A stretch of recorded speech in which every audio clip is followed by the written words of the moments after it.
teburin zare da abawa inda yake bayyana cewar shehin malamin nan Malam Aminu Ibrahim Daurawa wanda yake gabatar da shirye-shiryen tambaya mabudin ilimi a kafafen yada labaran da ke garin nan a wasu daga cikin kafafen yada labarai ya aikata masa ba daidai ba ta inda malamin ya gaban kansa wajen wallafa littafi tare da faifan CD wanda suke dauke da irin shirye-shiryen da ake gabatarwa na tambaya mabudin ilimi din sai dai a cewar Malam Dauda Lokon Makera shi Malam Aminu Daurawa ya aiwatar da wannan al'amari ne ba tare da tuntubarsa ba ko kuma neman izininsa kasancewar shi ne wanda yake tsara wannan shirye-shirye na tambaya mabudin ilimi wanda ake gabatar da su a kafafen yada labarai fiye da shekara 10 to amma sai gashi rana tsaka babu zato babu tsammani Malam Aminu Daurawa ya wallafa waɗannan littattafai tare da fayafayan har ma an tura su kasuwanni domin a fara sai da su ga mabukata akan hakan ne Malam Dauda Lokon Makeran ya ga cewar yana da haƙƙi tare da ruwa da tsaki ne ya fito ya bayyana cewar an mai ba daidai ba har ma ya nemi haƙƙinsa a gurin shi Malam Aminu Daura din kada dai na kai ku da nisa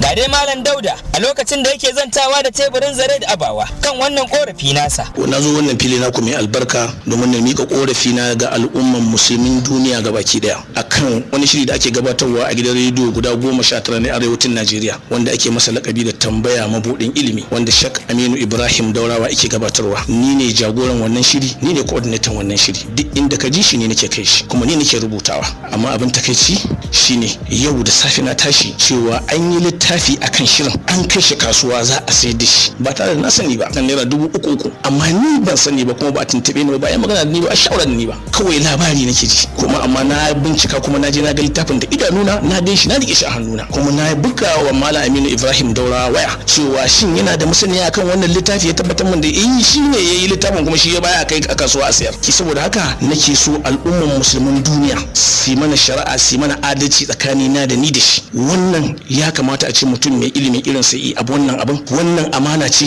saboda haka ina kira duk wanda iga wannan littafin ya ido bi da shi to kasancewar littafin ba a rubuta shi akan layin amana ba ya bar masa littafin sa ai ma'aikin Allah sallallahu ta'ala alaihi wa sallama cewa yi duk lokacin da musulmi suka tozarta amana to su jira tashin alkiyama sannan kuma ɗaya daga cikin ma'aikin Allah ya yi umarni lalle musulmi su kare amana amanan nan ta mutum da mutum amanan nan ta gari da gari amanan nan ta ƙasa da ƙasa ni kuma mun yi amana da shi na mutum da mutum ya keta alfarmata a cikin amana saboda haka ina neman al'umman musulmi ta mun shaida yayi mun ba daidai ba ta mun adalci ta ban masa littafinsa ni abin da nake bukata shine na farko ina so a yi mun adalci sannan ina son duk duniya kuma mutane su shaida cewa a matsayinsa wannan abin ya kamata a ce ya yi shi na farko ya sai da CD ba sani na ni ma na saya akan titi ya sai da program ni ma na ji a rediyo an sayar da shi ga Moda'i Iranu ne uku kuma yanzu gashi an yi littafi an sayar shi ma an kai shi kasuwa za a sayar da shi duk ni ba ni da haƙƙi a matsayina na musulmi dan uwansa mutumin Kano wanda kuma ni ne na kirkiro shirin nan ni na kirawo shi na kawo shi shi kansa ni na gayyace shi ba shi ya gayyace ni ba.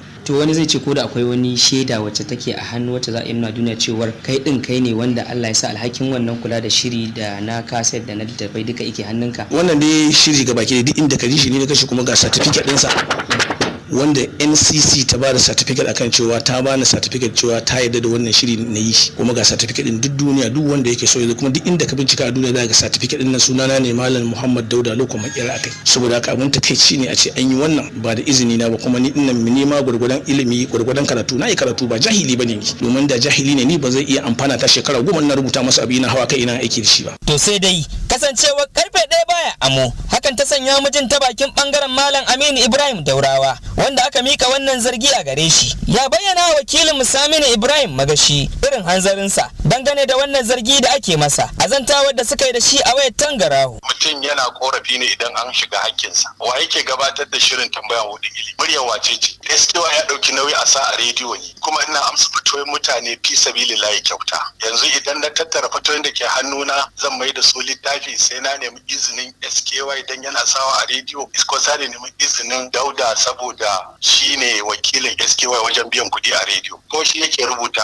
ni ake bani amsa to in an bani na amsa ai ilimin ya zama nawa ni na bada ilimi murya ta ce haƙƙinsa ko in rubuta littafi ne haƙƙinsa kai haƙƙinsa a ciki kuma jama'a suka tambaye ni cewa tambayoyin da ake amsa da Allah suna so a mai da su littafi na ce samu ɗaliban da za su yi ni kuma sai in gyaggyara sannan program din nan shi ma zuwa ya tarar muna yi da Habibu Ja'far ba shi yake kira program din ba da Habibu Ja'far ya samu muna yi ya ce an ba Habibu Ja'far ya kai littattafan gidan rediyo kuma zai samu wani abu kamata ba a tuntuɓe shi ba na ce gaskiya ya kamata a ce kai ma a baka wani ka kai tun da an siyar za a samu 200 na ce duk wanda ya sai da littafin a bashi 200. Ya kamata kai ma a yi maka wannan kyautatawa ce. To ni abin da ya bugo ma yake tambaya ta kenan ce to wannan yadda hakuri insha Allah za ka sake buga tun da kadan aka buga yanzu shi ma zan bashi kwafi in ya sire dinga dan samun dan 200 kyautatawa ce. Littafi na wani program na wani magana ta ce komai na wani ba wani mai haƙƙi a ciki ba wani ne ya sa ni ba wani ne yake biya na ba wani ne ya dauki nauyi na ba. Abin da kaga ina yi sadaka na to kaga ni ne mai copyright. To mu dai sai dai mu ci da fatan bangarorin waɗannan malumma za su yi iya bakin kokarin su domin ganin sun kamo bakin zaren. Alabashi a ci gaba da tafiya kamar yadda aka saba.